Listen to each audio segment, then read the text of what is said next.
This was the deadliest U.S. hurricane in the 21st century.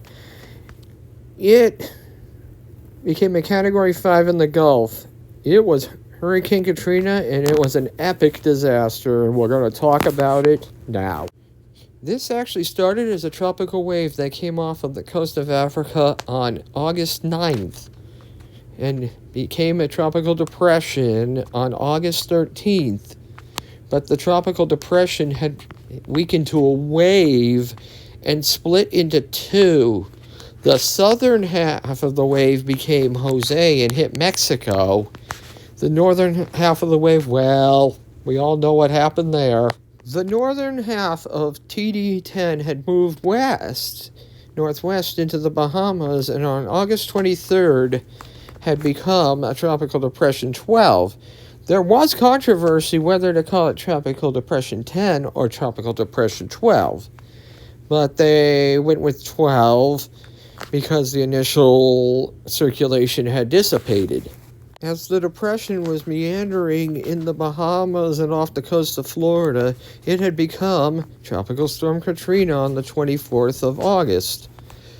And it would continue to strengthen, and it would become a hurricane on the 25th. The night of August 25th, 2005, Hurricane Katrina had made its first landfall in Fort Lauderdale, Florida, as an 85-mile-an-hour hurricane that was strengthening on landfall.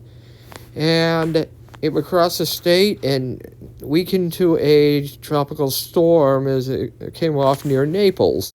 On August 27th, 2005, Katrina had become a major hurricane in the Gulf of Mexico and was rapidly strengthening into what would eventually become a Category 5 hurricane. On the morning of the 28th, Katrina had become a Category 4 hurricane with 145 miles an hour winds. But later that afternoon, it had become a Category 5 hurricane with 175 mile an hour winds and 902 pressure. That is ridiculous. If the pressure was any lower, your ears would pop.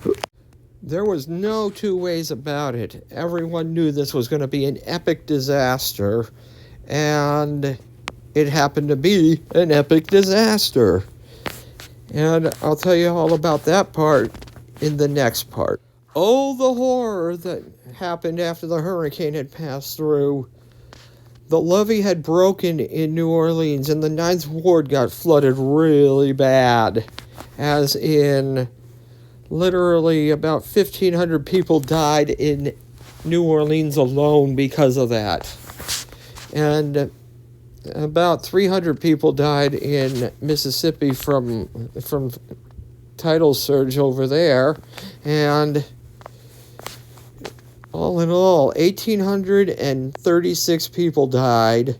And it is the deadliest hurricane to hit U.S. soil in the 21st century. Well, what could have made this not happen? What could have made it better? What could have kept more people from dying? Evacuation. And the New Orleans mayor delayed evacuations till a situation like this actually happened. And basically the mayor looked like a dummy, and that's all I'm going to say about that. But this is an epic disaster. It was an epic tragedy, and let's hope that the authorities actually listen to the Hurricane Center and evacuate people next time that something of this magnitude happens in that area. Thank you for watching the video.